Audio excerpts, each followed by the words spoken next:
Oke, saya lanjutkan.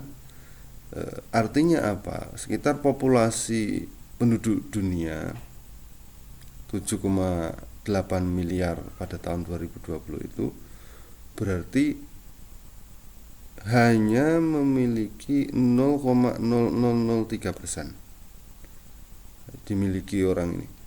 Ya, orang yang super kaya di dunia. Yang kekayaannya itu setara hampir 60% penduduk seluruh dunia.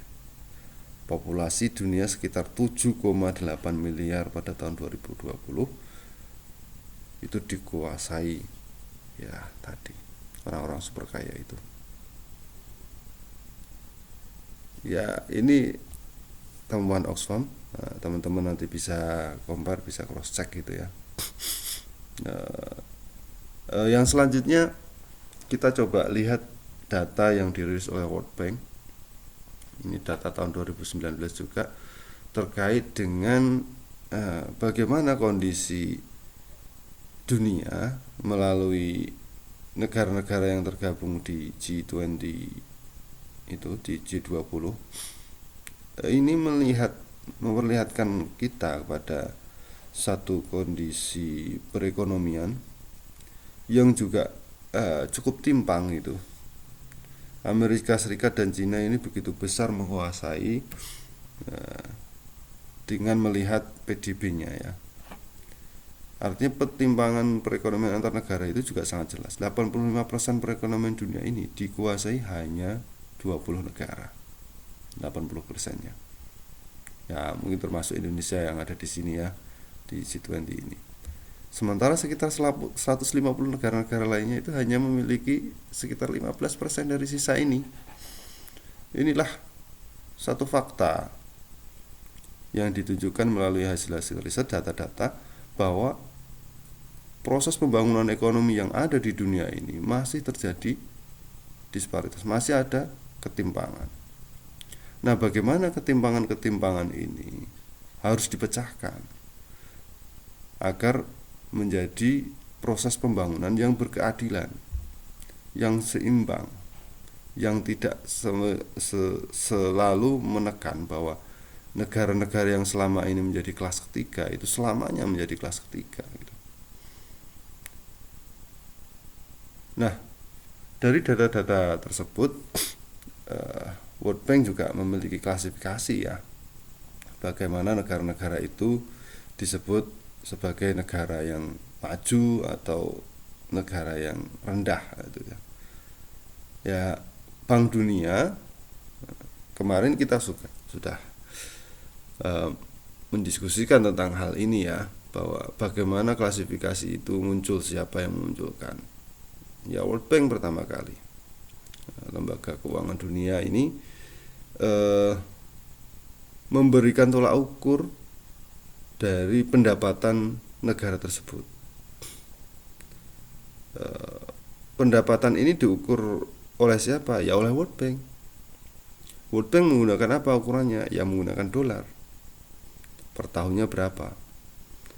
Padahal di negara-negara tertentu mungkin yang tingkat ekspornya itu tidak, perdagangan internasionalnya ini ya, ekspor impornya itu tidak istilahnya akomodir dengan baik di level global, itu sangat mungkin pendapatan per kapitanya ini tidak terpotret utuh oleh World Bank gitu.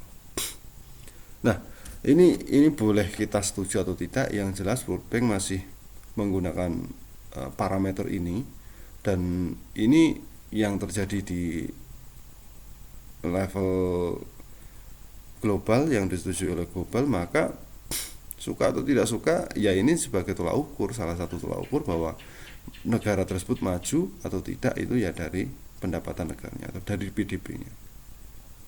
Negara dikatakan rendah atau low income itu ketika hanya sekitar 975 USD per tahun.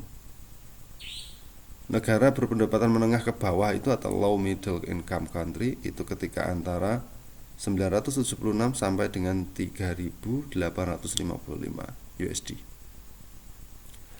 Nah, negara berpendapatan menengah atas atau upper middle income country itu ada di 3.500 USD sampai 11.906 USD. Negara berpendapatan tinggi atau high income, yang dalam hal ini adalah negara yang disebut negara maju, yaitu yang ada pendapatannya itu di atas atau lebih dari 11.907 US dollar. Nah, pertanyaannya misalnya negara-negara Islam atau yang tergabung di dalam OKI itu tadi ada di mana yang paling banyak? Klasifikasi yang disepakati atau yang dikeluarkan oleh World Bank ini ada di bagian mana? Apakah ada di low income country atau di low middle income country atau di upper middle income country, atau apakah ada yang di high income country? Termasuk misalnya Indonesia ada di mana? Berdasarkan klasifikasi yang dimunculkan atau yang ditentukan oleh World Bank ini. Selanjutnya, kemajuan suatu negara ini juga Todaro di dalam bukunya Development Economic itu bersama Smith yang mungkin sudah saya kirimkan juga di grup ya kemarin, melihat ukuran-ukuran yang lain itu. Ini pertanyaan kemarin juga sudah saya lemparkan, teman-teman juga sudah ada yang menyinggung itu. Maju atau tidaknya kalau menurut Todaro, ini di luar dari World Bank ya, ada versi yang mestinya harus kita jadikan pembanding gitu. Maju atau tidaknya suatu negara tidak cukup diukur dari tadi pendapatan satu negara, tetapi juga ada hal lain. Apa itu? Todaro dan Smith itu memunculkan dalam bukunya itu, yang pertama adalah kualitas sumber daya manusia. Dilihat dari apa? IPM-nya, indeks pembangunan manusia. Apa itu indeks pembangunan manusia? Nanti kita diskusikan. Yang kedua adalah kemajuan sektor industri. Sektor industri ini memiliki peran penting di dalam proses pembangunan karena terkait dengan perkembangan ilmu pengetahuan dan teknologi di suatu negara tersebut. Sehingga bagaimanapun dengan adanya ilmu pengetahuan dan teknologi yang berkembang, disitulah proses pembangunan itu dikatakan ada kemajuan atau ada keberhasilan. Yang ketiga adalah ketersediaan infrastruktur. Infrastruktur ini berbicara bagaimana konektivitas antar wilayah, antar daerah, antar satu distribusi hasil produk dari pembangunan itu bisa terdistribusi dengan baik. Ini adanya ketersediaan infrastruktur itu. Infrastruktur tentu terkait dengan layanan-layanan yang bersifat publik ya. Yang keempat, yang terakhir adalah ketersediaan modal kapital. Modal kapital ini menjadi daya saing bagi negara-negara tertentu untuk memacu bagaimana proses pembangunan itu dilakukan. Nah, empat ini menurut Todaro menjadi ciri utama atau menjadi penentu bagaimana negara ini dikatakan maju atau tidak. Nah, yang menjadi diskusi berikutnya adalah bagaimana, apakah negara-negara yang tergabung di dalam OKI itu memiliki kesepakatan bagaimana negara ini dikatakan maju atau berkembang. Umar Chapra misalnya di tahun 93 dia memunculkan bukunya. Ya, mestinya teman-teman yang di ekonomi bangunan di ekonomi syariah tentu sudah membaca bukunya Umar Chapra ya, tentang bagaimana Umar Chapra itu melihat ekonomi ini ke depan. Ya, di dalam kriteria-kriterianya ini banyak dikutip oleh Baik atau ekonom dari PB tentang bagaimana negara itu akan maju itu dilihat dari beberapa hal. Akan tetapi dalam itu bisa dibaca di buku Pembangunan Ekonomi Islam ya. Ya, di halaman berapa saya agak lupa, nanti bisa dilihat di sana. Itu penting untuk kita suarakan, untuk kita sampaikan kepada publik sebagai